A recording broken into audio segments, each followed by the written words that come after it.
Hi friends, இன்றைக்கி நம்ம recipe என்னன்னு பார்த்தீங்கன்னா ராகி மாவு வச்சு ரொட்டி செய்ய போகிறோம். இது வந்து அடன்னு சொல்லுவாங்க, இது நாங்கள் ரொட்டின்னு சொல்லுவோம். இதுக்கு நான் 1 கப் மாவு எடுத்திருக்கேன். இது ஒரு 150 கிராம் அளவுக்கு இருக்கும். இதுக்கு ஒரு கைப்பிடி அளவு நான் முருங்கை இலைகள் நல்லா கொழுந்தாக எடுத்திருக்கேன். இது வந்து போட்டு செய்யும்போது ரொம்ப டேஸ்ட்டாக இருக்கும். இதுக்கு வந்து வெங்காயம் பார்த்தீங்கன்னா சின்ன வெங்காயம் பெரிய வெங்காயம் எதுனாலும் போடலாம். நான் ரெண்டுமே கலந்து பொடியாக ஒரு 100 கிராம் அளவுக்கு கட் பண்ணி வச்சுருக்கேன். காரத்துக்கு பச்சை மிளகாய் குட்டியாக 2, வரமிளகாய் 1 கட் பண்ணி வச்சுருக்கேன். கொஞ்சமாக கருவேப்பிலை இலைகள் கட் பண்ணி வச்சுருக்கேன். இப்போ இது எப்படி செய்கிறதுன்னு பார்க்கலாம் வாங்க. இந்த ராகி மாவை ஒரு கப்புக்கு மாற்றிக்கலாம். இப்போ இந்த கட் பண்ணி வச்சுருக்கிற வெங்காயத்தை இதோடு சேர்த்துக்கலாம். இப்போ நம்ம எடுத்து வச்சுருக்கிற முருங்கை இலைகள் இதோடு சேர்த்துக்கலாம். இதோட பச்சை மிளகாய், வரமிளகாய், கருவேப்பிலை இலைகள் இதையும் இதோடு சேர்த்துட்டு கொஞ்சமாக ஜீரகம் ஒரு 1/4 டீஸ்பூன் சேர்த்துட்டு தேவையான அளவு உப்பு சேர்த்துக்கலாம். சேர்த்து இது நல்லா கலந்து விட்டுக்கலாம். இந்த முருங்கை இலைகள் சேர்த்து செய்யும் பொழுது நமக்கு நல்ல அயன் சத்து கிடைக்குது, இரும்பு சத்து. இந்த ராகிலையும் பார்த்திங்கன்னா இரும்பு சத்து அதிகமாக இருக்குது. இப்போ நம்ம நல்லா கலந்து விட்டாச்சு. இப்போ இது நல்லா ஸ்பூனில் கலக்கியாச்சு. கலக்கிட்டு இப்போது இதுக்கு தேவையான அளவு தண்ணி, சப்பாத்தி மாவுக்கு பிசைகிற மாதிரியே நம்ம கொஞ்சம் கொஞ்சமாக தண்ணி விட்டு பிசைஞ்சிக்கலாம். கொஞ்சம் இது இணக்கமாக இருக்கணும், சாஃப்டாக. நான் இதுக்கு ஊற்றின தண்ணி போதுமானதாக இருக்கும், அதனால் நான் ஒரே டைமாக ஊற்றிட்டேன். இப்போ மாவு பிசைஞ்சாச்சு. நம்ம சப்பாத்திக்கு பிசைகிற மாதிரி தண்ணி அந்த அளவுக்கு ஊற்றிக்கணும். ஒரே டைமாக நிறையா ஊற்றிடக்கூடாது, கொஞ்சமாக ஊற்றி பிசைஞ்சிக்கிட்டு அப்புறம் பத்தலைன்னா இன்னும் கொஞ்சம் ஊற்றிக்கலாம்.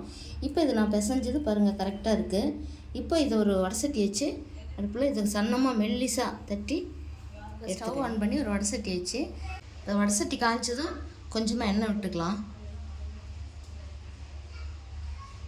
இதுக்கு கொஞ்சம் எண்ணெய் அதிக செலவாகும். ஃபஸ்ட்டு நம்ம கொஞ்சம் விட்டுக்கலாம், அப்புறமா தேவைப்படும் போது கொஞ்சம் ஊற்றிக்கலாம். எண்ணெய் காஞ்சிருச்சு. இதை நல்லா மெல்லிசாக நம்ம இந்த மாதிரி பண்ணிட்டோமா நமக்கு சீக்கிரம் வேகும், நம்ம சாப்பிட்றதுக்கும் ரொம்ப நல்லா டேஸ்ட்டாக இருக்கும். மாவு நல்லா மெல்லிசாக தட்டியாச்சு. இது பாருங்கள், இந்த எண்ணெய் இந்த மாதிரி அதில் வேகும் பொழுது தான் இது நல்லா டேஸ்ட்டாக இருக்கும், நல்லா வேகும். இப்போ இது அப்படியே ஸ்டவ்வை லோ ஃப்ளேமில் வச்சுக்கலாம். வேகமாக வைக்கக்கூடாது, சன்னமாக வச்சுக்கணும். இப்போ இது ஒரு 5 நிமிஷம் கிட்ட வேகட்டும். இப்போ இது வச்சு 5 நிமிஷம் கிட்ட ஆகிடுச்சு. இப்போ திருப்பி போட்டுக்கலாம். போட்டாச்சு. இப்போ கொஞ்சமாக எண்ணெய் விட்டுக்கலாம். திருப்பி போட்டு 5 நிமிஷம் ஆகிடுச்சு, நல்லா வெந்துடுச்சு. இதை வந்து இப்படியேவும் சாப்பிடலாம். நாங்கள் வந்து இதை கொஞ்சமாக பொடி பண்ணிக்குவோம். அது மாதிரி பண்ணுனா ரொம்ப டேஸ்ட்டாக இருக்கும்.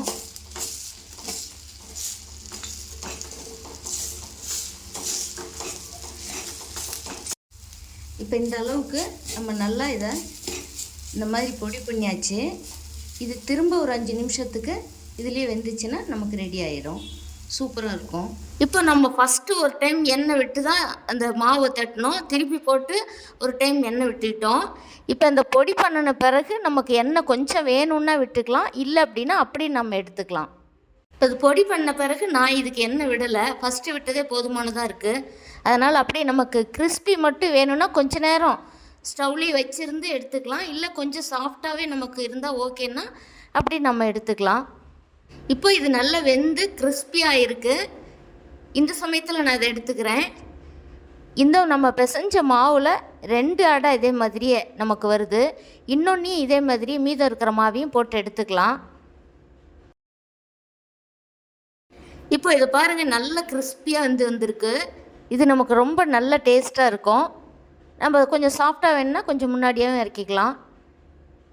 இந்த மாதிரி ரெசிபி யார் யாரெல்லாம் செஞ்சு சாப்பிட்ருக்கீங்கன்னு கமெண்ட் பாக்ஸில் கமெண்ட் பண்ணுங்கள். இந்த ரெசிபியை செய்யாதவங்க செஞ்சு பாருங்கள், செஞ்சு பார்த்துட்டு உங்களுடைய கருத்துக்களை சொல்லுங்கள். இப்போ இந்த மீதம் இருக்கிற மாவையும் அதே போலவே கொஞ்சமாக எண்ணெய் விட்டு எண்ணெய் காய்ஞ்சதும் இந்த மாவை நல்லா மெல்லிசாக தட்டிக்கிறேன். தட்டிட்டு இது நான் வந்து பொடி பண்ணல, அப்படியே தான் எடுத்துக்க போகிறேன். பாருங்கள், தட்டிட்டு இது நல்லா வெந்ததும் திருப்பி போட்டுட்டு எடுத்துக்கலாம். இந்த வீடியோ உங்களுக்கு பயனுள்ளதாக இருக்கும்னு நம்புகிறேன். இந்த வீடியோ பிடிச்சிருந்தால் லைக் பண்ணி நிறைய பேருக்கு ஷேர் பண்ணுங்கள்.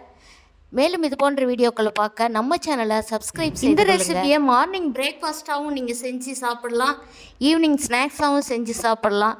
இது குழந்தைகள்லேருந்து பெரியவங்க வரைக்கும் எல்லாருக்குமே ரொம்ப பிடிச்ச ஒரு ரெசிபி. மேலும் உங்களுடைய ஆதரவுக்கு நன்றி.